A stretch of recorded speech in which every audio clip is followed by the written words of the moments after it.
Bonjour et bienvenue dans FDT, ce qui signifie fan de téléphone, qui sera maintenant votre, j'ai envie de dire, émission quotidienne.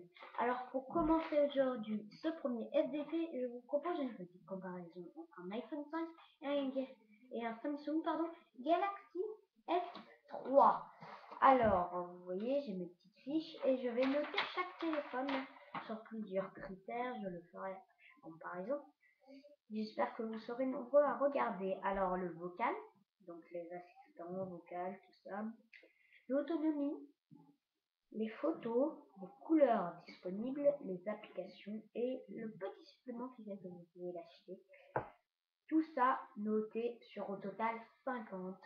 C'est le téléphone qui a le plus de points qui donc l'emporte. Alors pour commencer avec le Samsung Galaxy S3. Niveau vocal, on a S-Voice. Alors S-Voice. Note, donc pour le vocal, c'est une note sur 10. Mais là franchement, je suis désolé pour Samsung. 5 sur 10 pour S-Voice.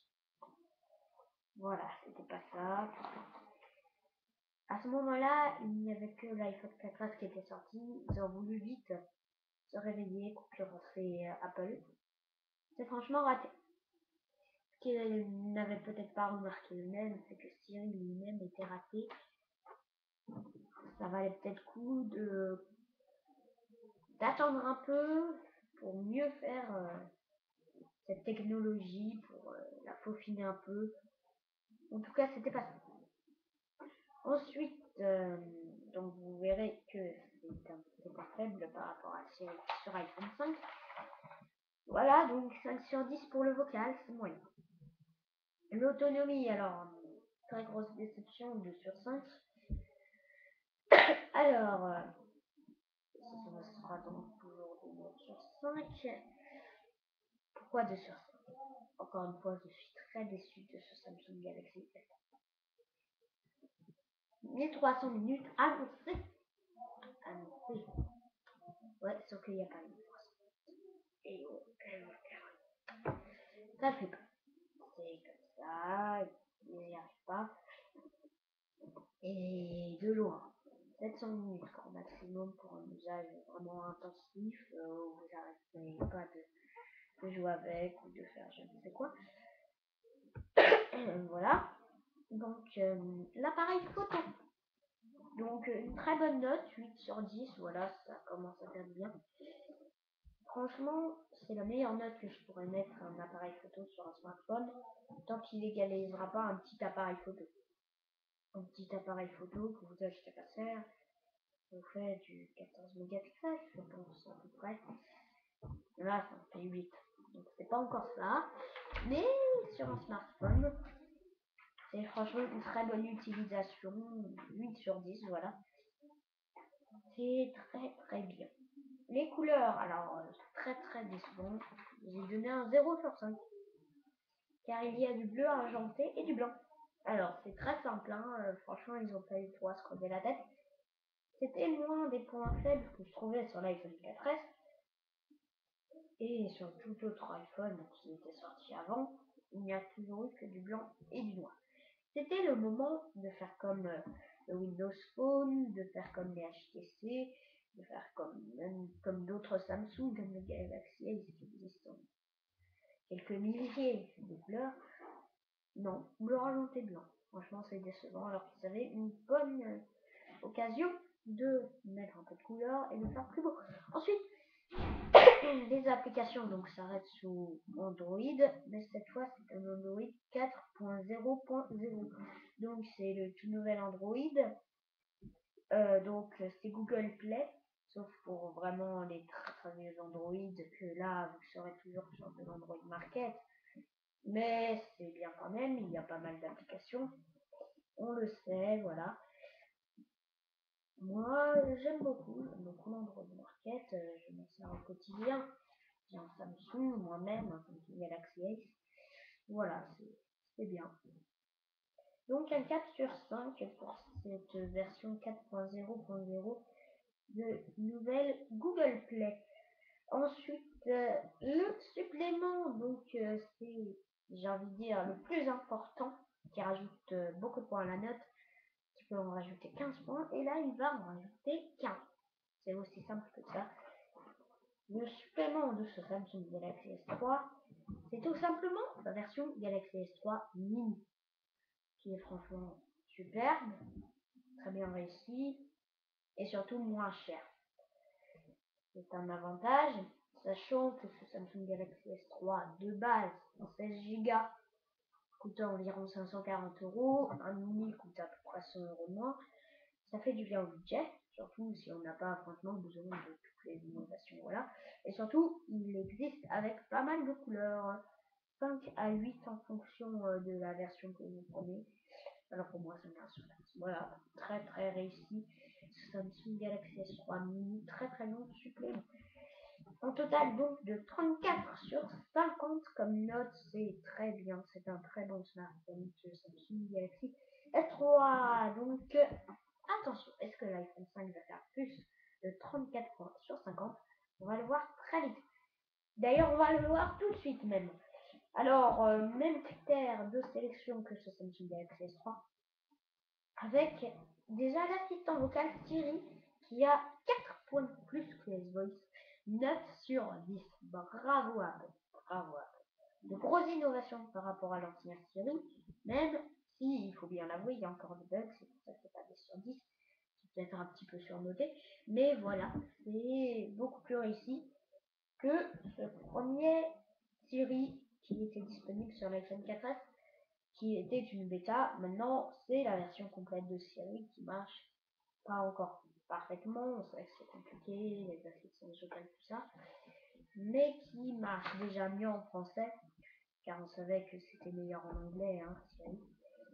Et voilà, il propose notamment de nouvelles choses, notamment d'ouvrir des applications qui ne sont pas innées, qui ne sont pas de base sur votre iPhone. Par exemple, vous téléchargez un jeu, vous pouvez lui demander d'ouvrir ce jeu. Alors qu'avant, vous lui demandez d'ouvrir Safari ou des applications comme ça sur le 4S, mais que les applications qui sont de base sur le téléphone. Donc ça, c'est grâce à iOS 6. Alors, autonomie, encore une fois, une grosse déception. Il fait environ 240 minutes. C'est encore moins que un Samsung Galaxy S3 en usage vraiment intensif. Alors, faut voir. Moi, j'ai peut-être un peu plus utilisé l'iPhone 5 que le Galaxy S3, car personnellement, moi, je connais moins le monde de l'iPhone, même si j'ai eu un peu. Maintenant, ça fait quelques temps maintenant que je suis repassé à un Samsung. Alors, j'ai peut-être passé plus de temps sur l'iPhone, j'ai peut-être utilisé un peu plus. Alors, moi, je dirais que ça fait environ 400 minutes, mais c'est encore beaucoup moins que voilà, le Samsung Galaxy S3. Surtout qu'il y avait 8 heures d'annoncé, alors c'est un peu de l'arnaque, ces autonomies. Je mets un 2 sur 5. L'appareil photo 8 mégapixels, tout comme celui du Samsung Galaxy S3, obtient un très beau 7 sur 10. Pourquoi un 7 sur 10? Car j'en ai marre que Apple nous sorte quelque chose qui est déjà sur d'autres sortes de téléphones, sur d'autres sortes de smartphones, et qu'ils disent c'est une révolution. Le panorama, ça existe déjà sur d'autres téléphones. Et comme c'est la première fois qu'il y en a un sur un iPhone, ils font comme si l'iPhone était le seul smartphone et que donc il n'y a jamais eu de panorama avant. Mais il y a eu des panoramas chez des Samsung, chez des HTC, même chez des Nokia avant. Alors le panorama, c'est pas nouveau, ça leur fait perdre un point un peu ceux qui se vantent à ce point-là. Et donc voilà, et quand ils me font ça, ça me fait un peu penser au 3GS où ils avaient fait de grands copier-coller. C'est impressionnant quoi, et un mot, vous le copiez, vous le collez sur un smartphone. C'était soi-disant tout nouveau, sauf que ça l'était déjà sur pas mal de Samsung, sur des HTC, sur tout ça. Alors voilà, c'est un peu ce qui fait perdre le point par rapport à Samsung. Par contre, les couleurs 4 sur 5, ça reste du blanc, ça reste du noir, mais la coque est très différente. On va en parler. Aluminium et vert. Donc c'est du bicolore, c'est du noir noir. et c'est de l'ardoise. Donc c'est une couleur noire mais plus mate. Sinon, elle existe aussi en bleu. Il existe aussi en blanc cet iPhone 5, je vous rassure, ceux qui n'aiment pas trop le noir. Et c'est avec de l'argenté. Voilà. Donc c'est des couleurs qui changent un peu, contrairement à Samsung Galaxy S3 qui a les mêmes couleurs qu'avant. Ensuite, les applications, c'est toujours le fameux App Store légèrement modifié. Voilà, vous avez toujours le système horizontal, mais il faut aller dans un menu pour le trouver. Mais il y a beaucoup plus d'applications encore que sur l'Android Market ou le Google Play. Alors 5 sur 5, ce n'est qu'un petit point de plus qui le rattrape sur l'appareil photo pour cet iPhone. Le supplément, enfin, Apple nous sort de bons écouteurs. Vous savez, c'est ces écouteurs qui sont censés aller dans la taille de toutes les oreilles, dans le creux, pardon, de toutes les oreilles. Franchement, moi, je sais pas.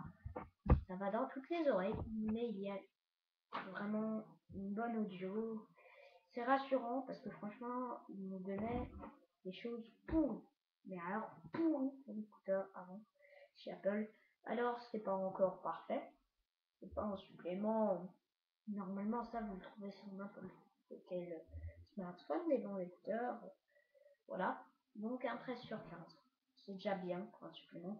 Et donc, le total, vous l'aurez compris, de cet iPhone 5 est de 40 sur 50. C'est donc l'iPhone 5 qui l'emporte.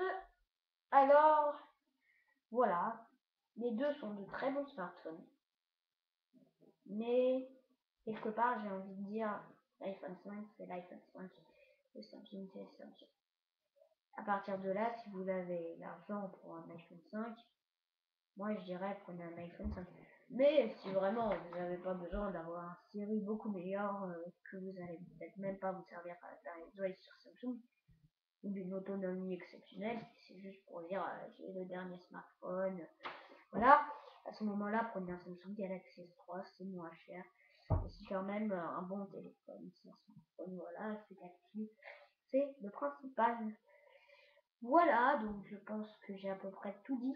Dernière petite précision sur cet iPhone 5, il marche sur iOS 6.0.0, bien qu'une mise à jour sur iOS.6.0.2 serait à attendre dans quelques temps. Alors voilà, si vous achetez votre iPhone 5 bientôt, vous pourrez peut-être bénéficier de l'iOS 6.0.2. Voilà, ça serait bien, mais bon, voilà. Et donc, la deuxième petite précision sur cet iPhone 5, il faut avoir une puce nano SIM que vous pouvez commander de 1 à 10 euros chez votre opérateur. Donc, une nano SIM, hein, c'est tout petit, c'est pour réduire un peu l'iPhone. D'ailleurs, le poids a vraiment été minimisé sur cet iPhone, voilà.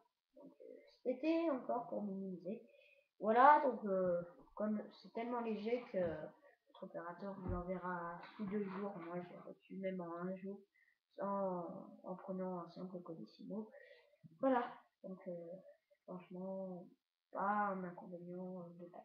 Mais c'est sûr que vous ne pouvez pas utiliser votre micro SIM, mais quelque part, c'est peut-être l'opportunité de changer d'opérateur si vous en avez marre de votre opérateur. Voilà, c'était ce premier FDT74.